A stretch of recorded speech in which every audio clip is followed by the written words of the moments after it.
کې وړاندې کړل. نو زه صرف تعمیل حکم او دلته د حاضري په نسبت باندې یو مختصره خبره نور مدرس ستاسو په مخ کې کوم.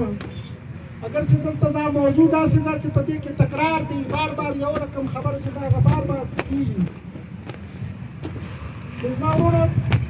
لومړی خبره خو دغه ده چې دا شهیدان چې دلته زموږ په مخ کې دا په موټرانو کې د امبولانس توجیهات دي په هغه کې به څومره پرتې دي. په دې باره کې موږ هم هغه رقم غمجن یو لکه چې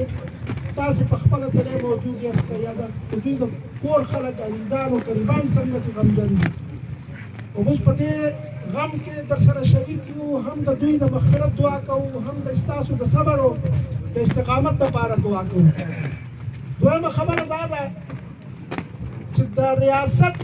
دا ذمهواري ده، په آیین کې لیکلي دي چې ریاست چې دی د خپل د شهریانو د ژوند او د مال تحفظ ذمهدار دی. لیکن دلته موږ یو چپه کیسه ده چې هغه شروع شوې ده هغه مجرمینو چې په کوم ځای کې سکیورټي دپاره، په کوم ځای کې حفاظت دپاره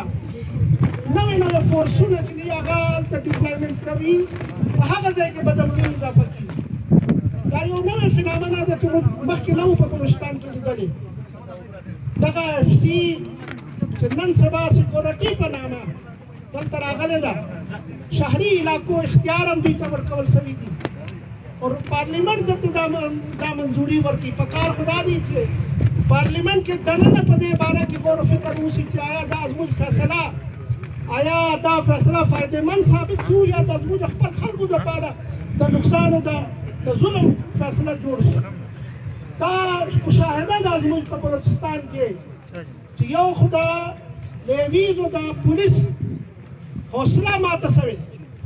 هغو ته کار ته نه پرېښودل کېږي، د هغو ټریننګ نشته، هغو دپاره جدید اسلحه نشته، هغو دپاره حوصله مندي، د هغو پشتپناهي نشته. سرکار بالکل هغه ډیمورالایزیشن طرف ته دا زموږ فورسز چې دي هغه بیایي او د ده په ځای باندې دا اف سی ته بیا د پولیس اختیارات ورکول دا یو استثنایي حالت دی زما ورونو، دا مستقل حل نه دی. نه آیین کې دا د دې شی اجازت شته. دا فرنټیر کوډ خو د انګریزانو یو میراث دی چې اوس پورې موږ چلوو. انګریزانو میراث دی چې 1878 کې دا سرګردو مخکې په خیبر پختونخوا کې جوړ شو، سرحدي علاقو تحفظ لپاره جوړ شو. بیا په بلوچستان کې 1885 کې جوړ شو.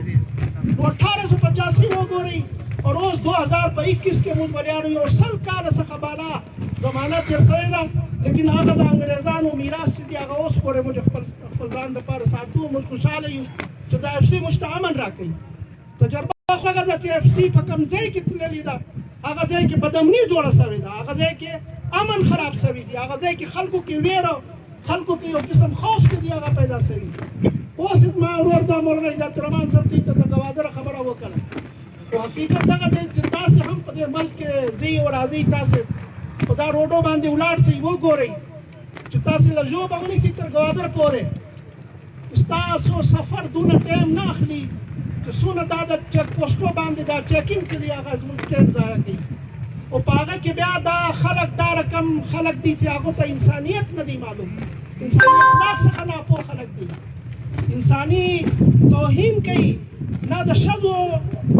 نه د سپین ږیرو فرق کوي، نه د ځوانو د کوچني فرق کوي. هر چا سره چې دی هغه لکه یو حیوان دا رویه ده چې هغه دوی اخیستې ده. کم از کم دا با کردار خلک وایي، با حیا خلک وایي، سیولایز خلک وایي چې دوی ته کم از کم د شهریت اصول، د شهریت حقوق معلوم وای. بیا هم زموږ خلکو ته دومره شکوه نه وه، لیکن دا دی چې دا خلک خو بیخي